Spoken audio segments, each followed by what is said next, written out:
I've been in love with VTubers for a while, but the VTuber thing overall is still a quite new concept for the general public. When I try to introduce VTubers to my friend, I will first describe them as something that look like anime characters, but casted by real people with bodily actions and voices.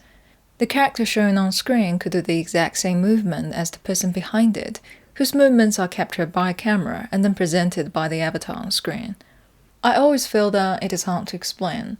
Less to do with all this technical stuff, but the charm of VTuber is hard to be either depicted or perceived through only ideas and words. One really needs to get close to it with an unprejudicial mindset, truly experience it to learn its beauty. On my journey of trying to identify the reasons of my obsessions on VTubers, I found myself always more into their contents while they're actually streaming. For me, even just catch up with the stream archives 1 minute later after the stream is over, the satisfaction is not equivalent as watching it in real time.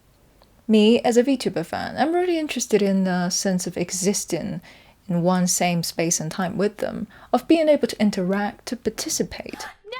Their contents dissolve boundaries and distances, provide a sense of intimacy and connection. One thing that separates VTubers to common streamers and content creators is the avatars, the live 2D, which is the costume that signifies the beginnings of acting. Each VTuber is a character. The avatar presents this fact quite explicitly. The VTuber's behaviors and the audience's reactions to them will finish the rest of the performance. If you ever watched a VTuber who's from a company that has an established fame in this industry, you'll probably notice how frequently she mentions, reference, and tell obvious makeup stories about their characters. Whenever they show up with the avatar, they're always in character mode, but they're also being themselves. Mine seems self-conflicting, but this is actually the most interesting part about VTubers. I've never believed the realness of the characters for even just 1 second, but I do believe the character stories and their interactions to make myself happily enjoy their contents. 'Cause why not? In another word, the avatar offers the VTuber and the audiences a fictional context and a fictional character. This is the fundamental bound that the viewer and the live can't live without. But beyond this bound, the freedom of interpreting, performing, and explaining the character belongs to the VTuber and her audiences. Crown! I see people talking about how some of the VTubers break the fourth wall on a daily basis, as they have a solid fanbase who really enjoy their personalities. Frankly speaking, from my point of view, the fourth wall between VTubers and the viewers did not exist in the first place. From the very beginning of VTuber's debut, the direct interactions between the character and the viewer have begun, and will always continue. It would be impossible if they don't make any interactions with the audiences.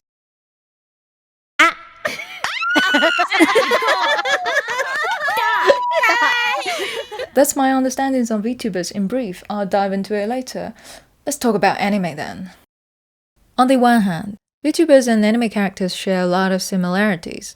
Sometimes the VTuber fan will even directly address the VTuber as an anime girl to point out the fictional nature of this character. On the other hand, I consider them as two fundamentally different, even conflicting medium.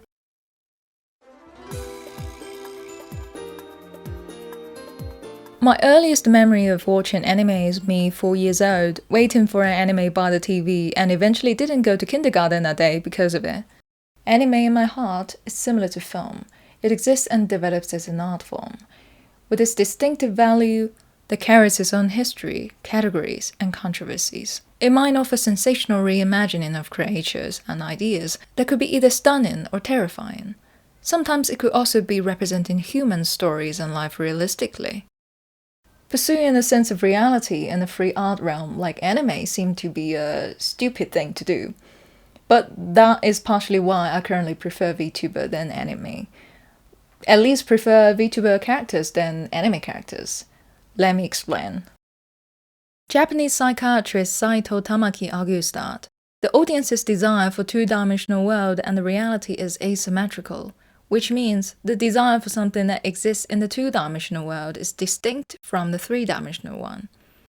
Just like fans might enjoy the little sister characters in anime and manga, but those who really have sisters in reality will know how different the experience would be. Saito claims that the prolonged engagement with manga, anime, and games makes fans acutely aware of and sensitive to the differences between fiction and reality. Though the fiction could be set in the scenario that there's nothing about human, but every building factor of it are always all about human. But the constructions and people's perceptions on the two-dimensional world were not created overnight by aliens, but deep in the root, all about human. Their human productions consisted of images of human or other creatures, on the basis of our human societies and norms, and eventually would be consumed by our human audiences. And here I am quoting one of the most prestigious anime directors of the world, Miyazaki Hayao's words. Japanese animation is not grounded in observing human beings. It is done by people who hate observing others. Miyazaki criticizes some of the over-exaggerating, cost-saving, less natural but melodramatic anime TV series that, increasingly, what distinguishes Japanese anime is works in which utterly deformed characters that convey no sense of reality, strike empty poses in garishly colored, deformed worlds where time is distorted at whim. Unlike in TV drama television, where we at least have real human directly participating in building a character wholeheartedly, especially female character, as over the decades, anime girls, beautiful girls have always been the center of many anime productions, and a lot of them are not, from scratch to the final version, done or even participated by female creators. Surely we also have many fantastic female voice actresses in anime, but I would like to argue that their participation in building a character is quite limited. They only provide voice, and high-quality studio anime voice style sounds distinctively prettier and more professional, but different to people's real voice.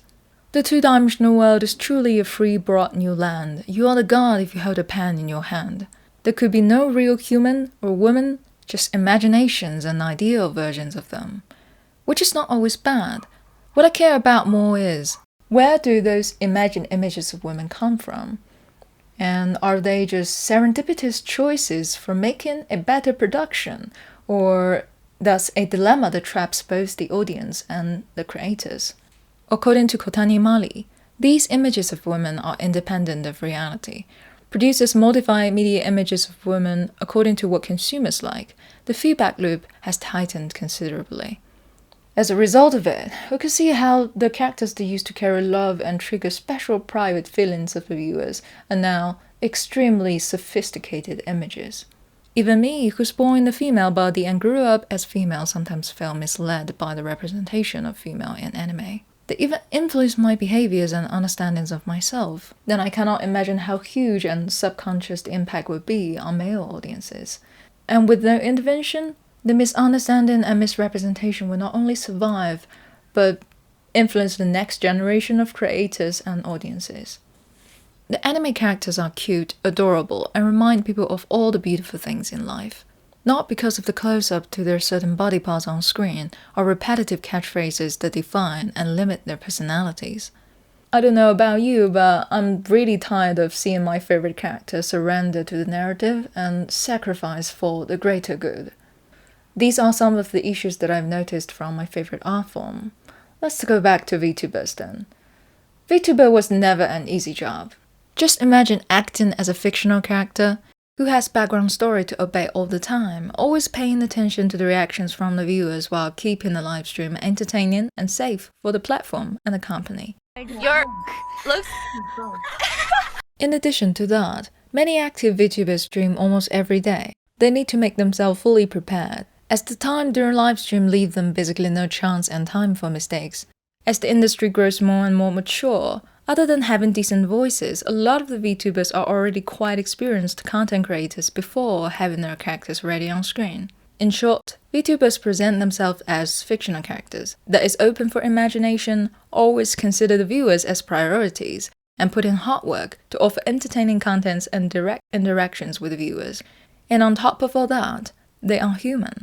A slightest thought of a VTuber might change the topic of a stream. A single reply from a chat might trigger the reaction from the viewer that no one was expecting. No matter how they look, what kind of content they're offering, they can't hide the fact that they're real and they're humans.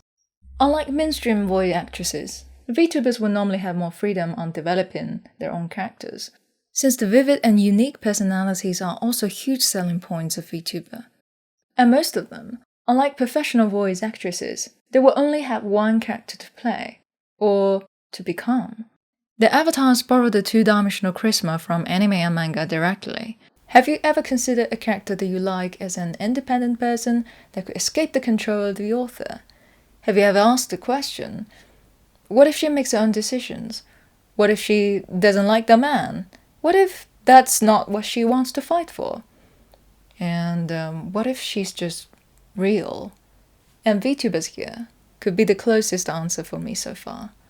They might talk with sophisticated skills and sophisticated moving images, but they're able to express, to communicate, to accompany, and to reject.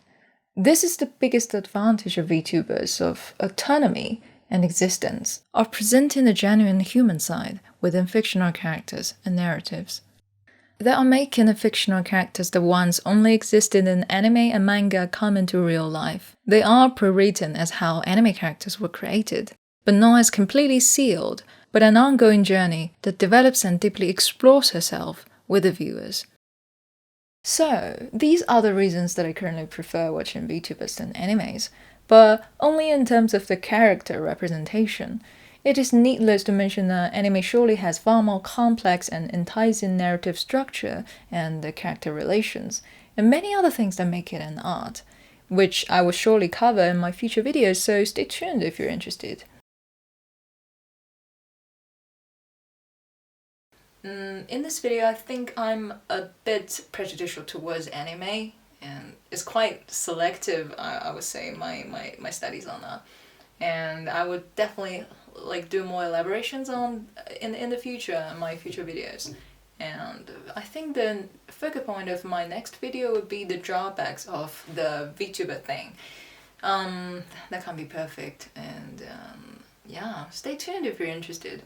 So subscribe maybe, or probably wait for YouTube to recommend it to you since you've watched this one. Thank you for watching.